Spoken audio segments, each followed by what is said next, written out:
Естеріңізде болсын, пышақ та, балта да, тіпті мылтықтан да қорғануға болады.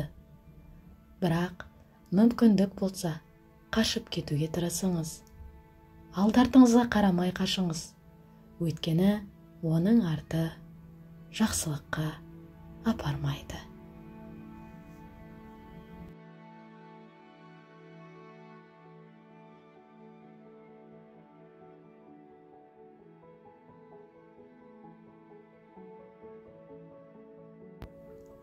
Риясыз өтірік айту жалған сөйлеу емес, бұл поэзия. Сергей Довлатов.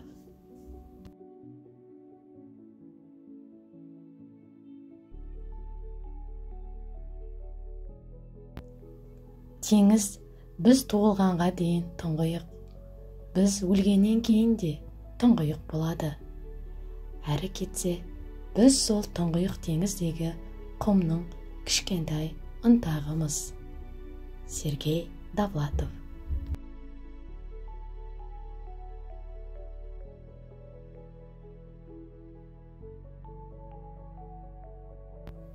Маған оңаша қалған ұнайды, бірақ тек жанымда бір адам болуы керек. Сергей Довлатов.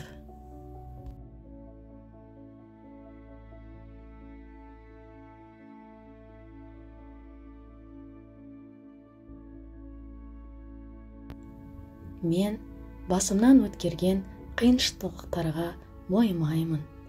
Эрнест Хемингуэйдің сөзіне сенер болсақ, жазушының ең керемет күндері қиындыққа кез болған күндері.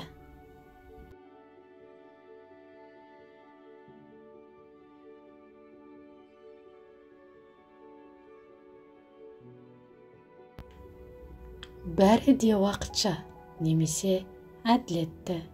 Сергей Довлатов.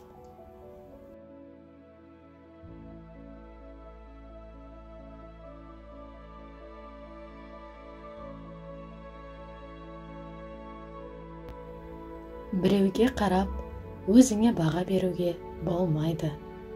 Сергей Довлатов.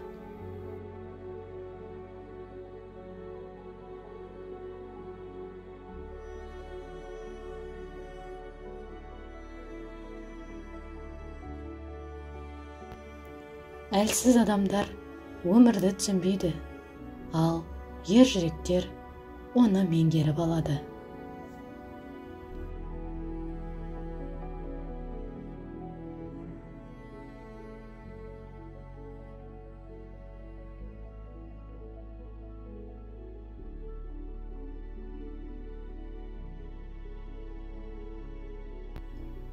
Адам бәріне де қабілетті, одан жақсылықты да, жамандықты да күтуге болады. Сол мені қынжылтады. Сондықтан күндіз түні жаратқаннан тек адал, ақ көңіл, мейірімді адамдарды жолықтыр деп тілеймін.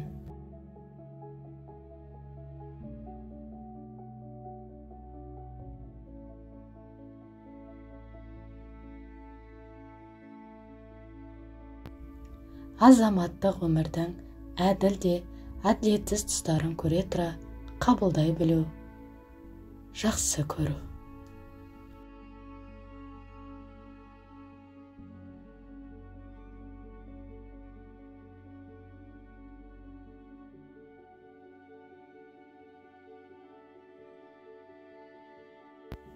Бойыңыздағы сенімсіздікті жою үшін өзіңізді әрдайым сенімді ұстаңыз.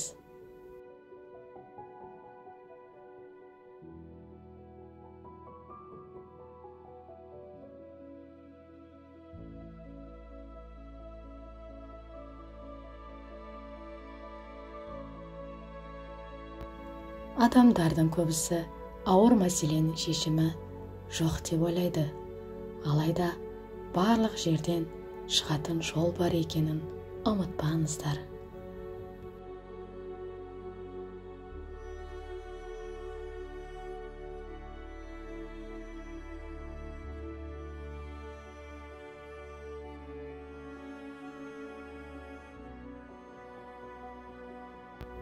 Қандай жағдай болса да, өмір тоқтап қалмайды. Осыны ескеріңіз.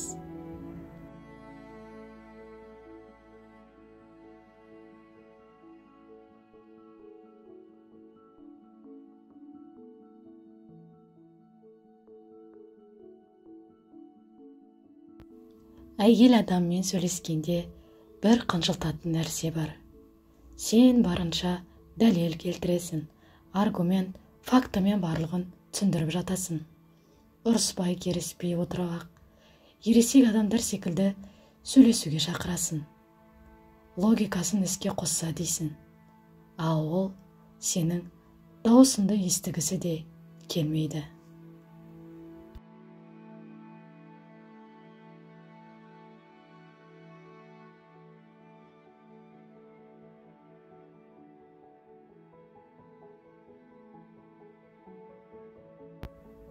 Сенен кетіп қалуға ерінгені үшін ғана жанында жүрген ер адаммен бірге болу барып тұрған бассыздық.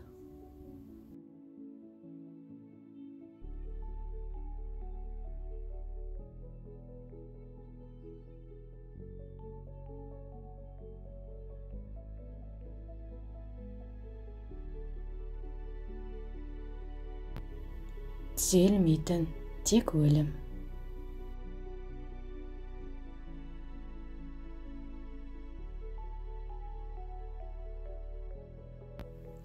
Дарын нәпсі секілді, оны жасыру қиын, ал дем беру одан да қиын.